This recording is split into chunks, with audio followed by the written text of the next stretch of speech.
Hey fools, welcome to Industry Focus, the podcast that dives into a different sector of the stock market every day. It is Tuesday, May 24th, so today we'll be covering the consumer goods and retail sector. I'm your host, Vincent Shen, and for newer listeners, this is my first week moving into the host seat, and I have a great discussion in store for you to kick things off proper. I'm joined today by Fool.com contributor Asit Sharma, who is Skyping in remotely from Raleigh, North Carolina. Hey Asit, really excited to have you on the show. How are you doing? Hi Vince, likewise. I'm excited to be here. This week, we're trying to tie together each sector of industry focus to look at product life cycles. And for example, Christine is going to be covering the life cycle of a prescription drug for the healthcare show tomorrow. So for consumer goods today, I kind of wanted to cover something near and dear to my heart, or at least to my belly, a Chipotle burrito. What do you think about that? Sounds great, and very near and dear to my belly as well. So glad to have a fellow Chipotle fan here. Even with some of the food, safety issues they've run into, I've been happily enjoying some of the shorter lines in previous months, and I'm kind of rooting for the stock here.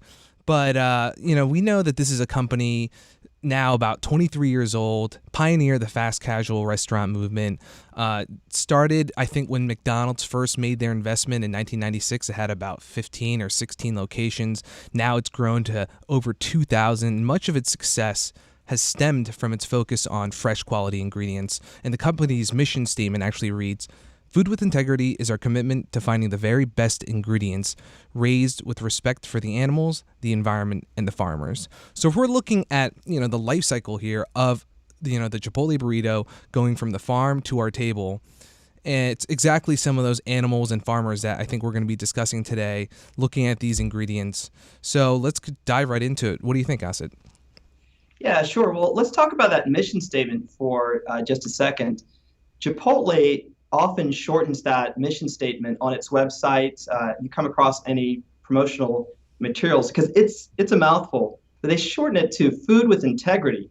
And that is an awesome mission statement when you just condense it down. It's concise, it's evocative, it makes you believe or want to believe in the product. But there's this other thing going on too, and that's actually a business model. It's got this marketing pull, and it's got a certain cost structure underneath it. So when you communicate to the customer, this is food with integrity, you're differentiating yourself from the quick service restaurants, the McDonald's and Wendy's of the world. So you're setting a very high bar to begin with. And what we've seen with Chipotle is that business models worked so well for them for so many years because there weren't many incremental costs associated with that model. They went about their business sourced with great suppliers, had a great product, but didn't have to come to terms with any kind of food scares that we've seen recently. So this is the first instance that we're seeing Chipotle is having to pay whatever it takes to make that one word in the mission statement, integrity, come true for its customers. So diving from there into the supply chain, what's really interesting when you walk into your local Chipotle, you see, and Vince, I know we talked about this recently. You see the ingredients and you want to think they're very local, very close to you. I'm sure this is your take, correct? Yes, absolutely. Yeah. So mine too. I'm also a fan of Chipotle's, a fan of the stock, a fan of the food. But the reality is that your burrito or your burrito bowl has a variety of far-flung ingredients coming with it. So your pork may be coming from England. Because Chipotle had a few food scares and before that had issues with hormones, they've really reached out and branched overseas to some suppliers. So they have two. One is called Caro, the other is Tulip. And these suppliers send carnitas, that is pork, over the ocean to Chipotle because Chipotle ran into some issues with hormones in the pork here domestically. That doesn't mean that they don't have domestic suppliers. It's just they're branching out. So your pork in your burrito bowl might come from overseas. The avocados come from California for the most part. One of Chipotle's big tortilla suppliers is called Don Pancho, and they're based in Oregon. And you might think, well, hey, I happen to know that there's this farm close by that supplies lettuce to Chipotle. And again, this is very interesting. before that lettuce gets to you, because of the novavirus scares, the E. coli scares, that lettuce is now being shipped to a central kitchen, which may be hundreds of miles away, where it's prepped and then sent back to be distributed to the restaurants. So this burrito bowl ought to come with its own passport. It's a really cosmopolitan batch of ingredients that's traveling hundreds and in some case thousands of miles to get to the line where you pick up that order. Okay. So, doubling back a little bit, you mentioned the carnitas, for example, coming from those two UK suppliers. Funny enough, Sarah Priestley, who joined me in the editorial bureau recently on the TechCon team, she's heard of Tulip. They're a major, meat, pork, and beef supplier in that region. She's heard of them, quite famous in her home country, and from my understanding, some of that, this was also tied when Chipotle connected with these suppliers, across the Atlantic to the shortage that happened in early 2015. So, part of the company's efforts, especially around animal welfare, they send auditors out to their suppliers to make sure that they're essentially adhering to the policies that the companies put in place. They found some issues with those standards, like as you mentioned, with the hormones as well. And when they cut those ties, they lost supply to about 1/3 of their restaurants.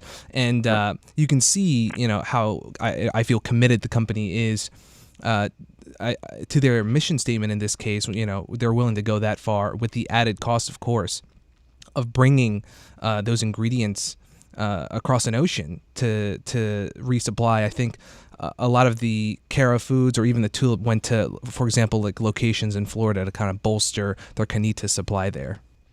Yeah, well, this is a case of whammy and double whammy because a company like Chipotle can take a whammy. And what I mean by that is it worked for Chipotle to get out in front of that shortage and to post signs in their restaurants saying, hey, we've got a carnitas shortage. And so you may not see the carnitas for a while. And customers really responded to that.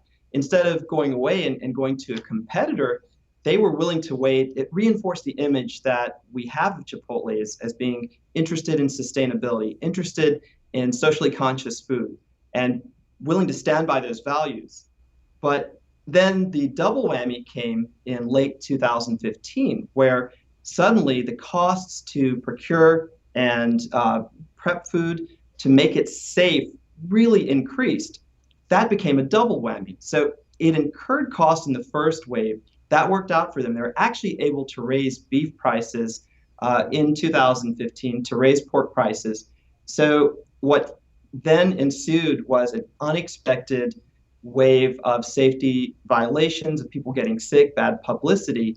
And now the company posted, as many of our listeners know, a $26 million loss in the first quarter of this year. So if Chipotle is going to really appeal to its core customer, it's going to have to spend more millions, and it's willing to do that. We've seen that despite everything, the company is still enforcing those small suppliers to incur more cost.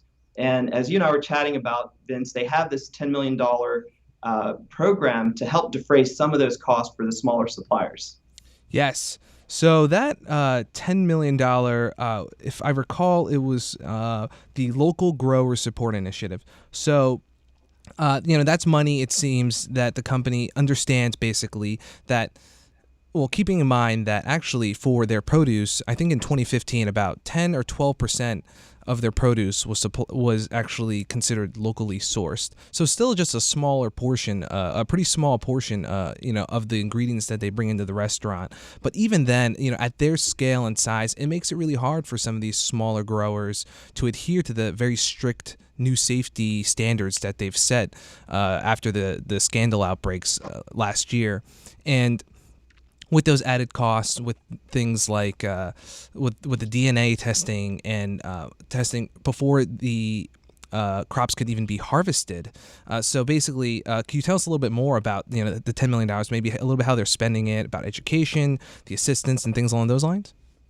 Yeah, so you mentioned the testing in the field, and that's something that's important for these small suppliers because now they have this process of high resolution testing. And it sounds really fancy. It sounds like you're taking some kind of high sophisticated instruments and going into the field. But what high resolution really means is that if you've got a sample size of stuff you're testing in the field of small farmers' crops, you're going to test more of a small sample. So whatever the sample size is, you're going to test more of it. And I sometimes wonder, is there any product left after you've put high resolution testing through a small supplier? But that's exactly what that is. And that's labor intensive, actually. If you think of a small farmer who wants to grow into a mid-sized farm, the opportunity to do business with Chipotle is awesome.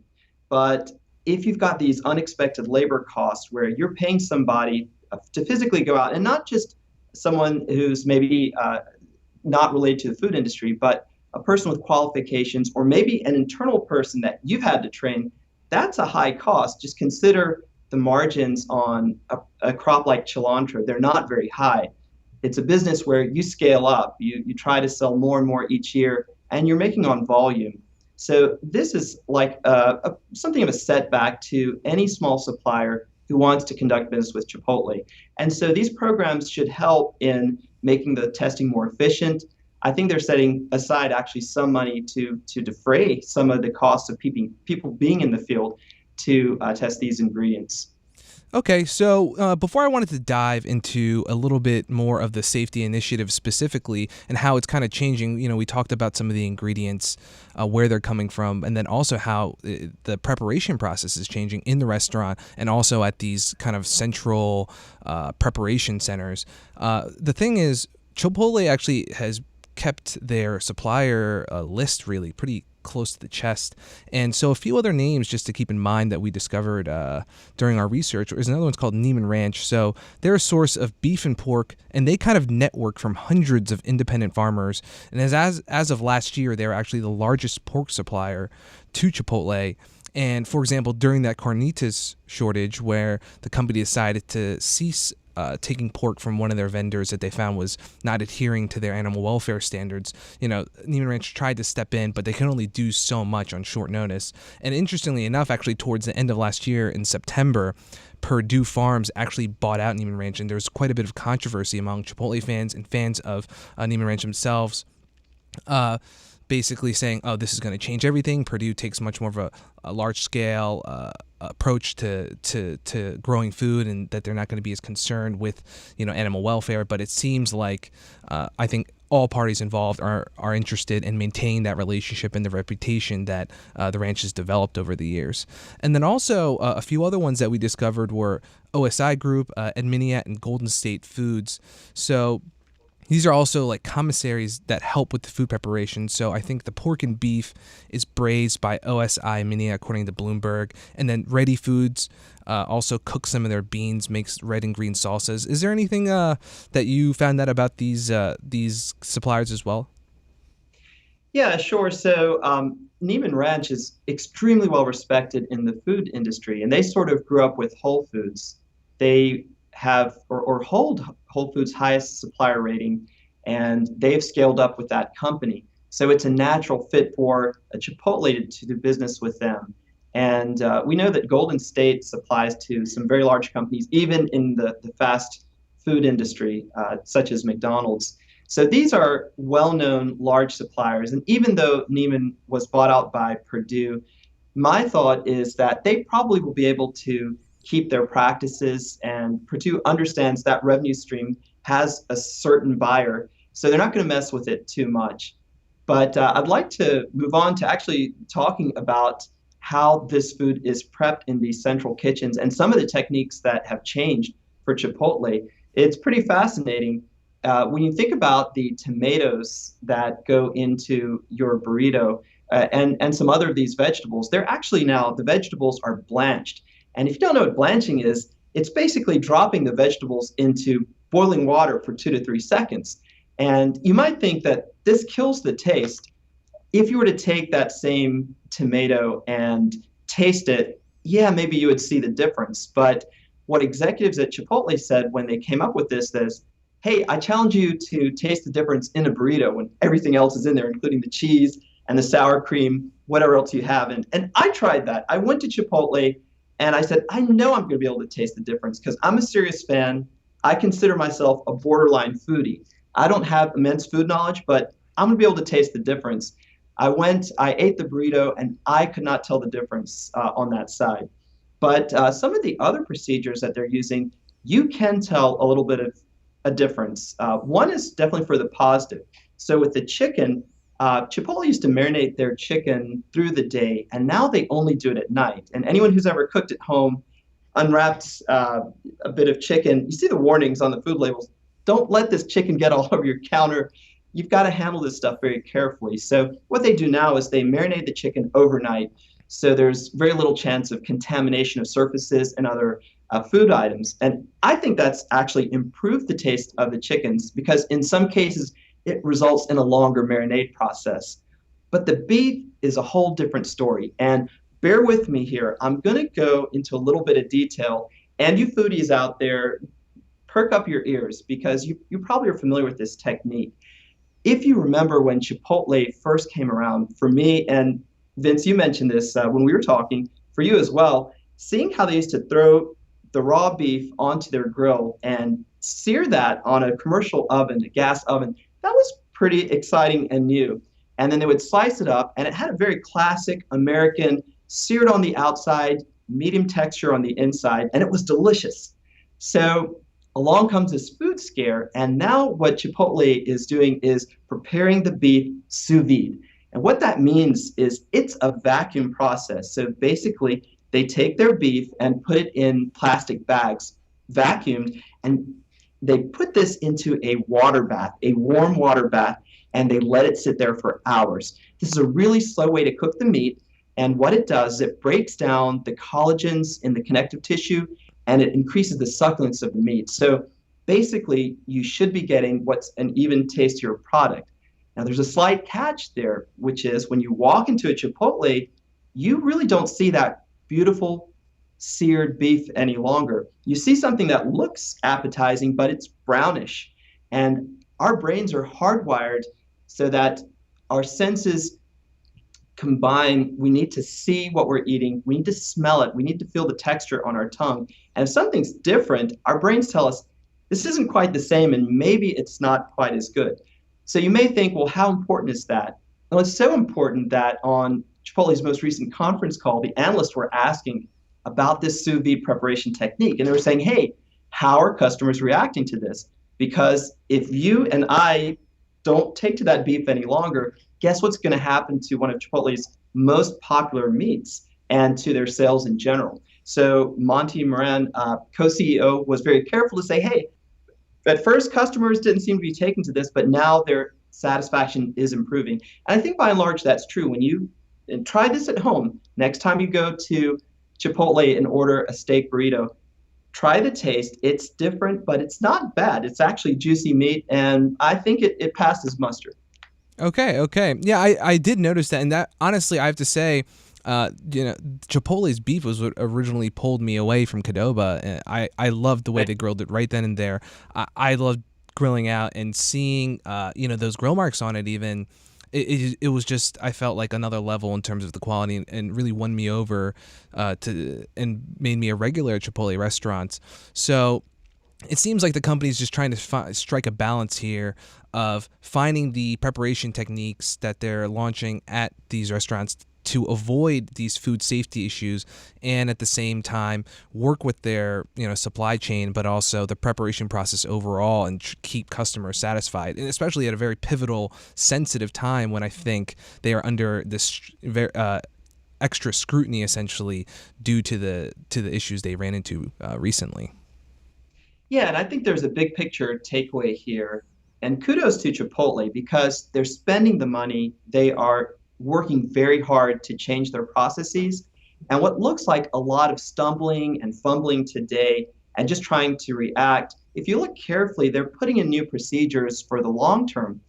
And let's go back to this idea of food with integrity. What they're doing is creating a new way. They understand that that original vision isn't going to work. It's just not possible.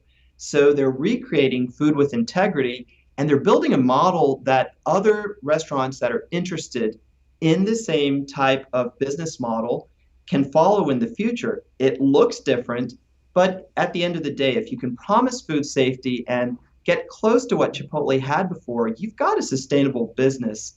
And for me, that's something essential that ties back to the stock, its valuation, Chipotle's future comps, their comparable sales, and the ability of this company to bounce back. I think by investing this time and this effort with suppliers, with procedures, spending these millions of dollars, they're building themselves to be that long-term company that they always purported to be. And so personally, I think that's what they need to do. Just avoiding the issue and slapping some marketing on this would have been the utmost wrong move, totally wrong move, but they avoided that. They're acting with integrity, in my opinion. Okay, okay, and I guess going off of that long-term view that you mentioned, it's just something that struck me as well, was the idea. Last week we talked a little bit about inventory, how companies try and minimize the time that they hold inventory on hand, convert that into cash and revenue as quickly as possible, so they can invest it into other projects and get better returns. But the process here that with a lot of these new safety initiatives, it seems like there's some added handoffs for their inventory, essentially their ingredients for their burritos and their other menu offerings. And how much do you feel like that is potentially adding to longer term costs and affecting their margins? Or do you think that this is something where longer term they need to get people back in their restaurants to stay loyal to that mission, and then the rest will kind of sort itself out? Well, Chipotle's always been very good at handling food costs, and they used to be good at handling labor costs. I'm ribbing them a little bit. They still are very good at handling labor costs. The problem is that now you have a fully staffed restaurant that's waiting for customers to come in. So when you look at Chipotle's restaurant margins, that's the direct cost that they incur. The biggest portion of that is the labor cost. The food cost has suffered as well. So we are seeing that inventory moving a little more slowly because, number one, it's waiting for customers to come in and take it away. But number two, there are these handoffs that you mentioned. And if you picture a funnel, inventory as a funnel, anytime you have a bottleneck, you're building costs in your system. So these food kitchens, if you look at it as sort of a finance thing or an accounting thing, these food preps, multiple food preps, the central kitchens, they represent bottlenecks in Chipotle's system. And Chipotle is trying to move those as quickly as possible, as efficiently as possible. But at the end of the day, what they need is for that throughput to return, is for the lines going out the door, and for them to be focused on how fast we move a customer. Once they come in through our door, move them through the line, get them paid, and let them get on with their day. That's something that will take care of itself. If they could just get back to that, the inventory will move. But it's not a huge issue for them because as I said, they're pretty good at handling the inventory. They can allow some of that to build on their balance sheet. Won't be too much of an issue. Now, there's a caveat here, and that's which every stockholder fears. If there's another food scare, that will hurt them in terms of inventory because their food waste will skyrocket in that instance. Whenever you have an incident like this, forget about what's called shrinkage, which is minimal food waste. They'll have a lot of food waste because they'll have to go back to the drawing board. That'll be terrible for their inventory balance on their balance sheet. I think they're behind that, but you never know. And that's the risk in holding the stock. We still won't know until time passes that there's not one more scare in 2016. Those prospects are diminishing, but they're still there.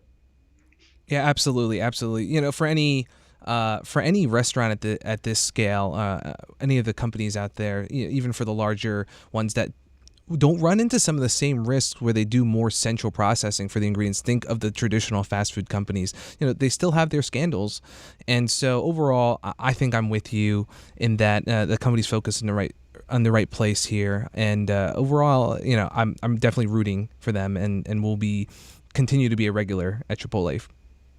Yeah, as will I. I'll continue to patronize them. I feel safe eating the food. I think it tastes pretty good still. So I'm going to be going back for sure. Okay. All right.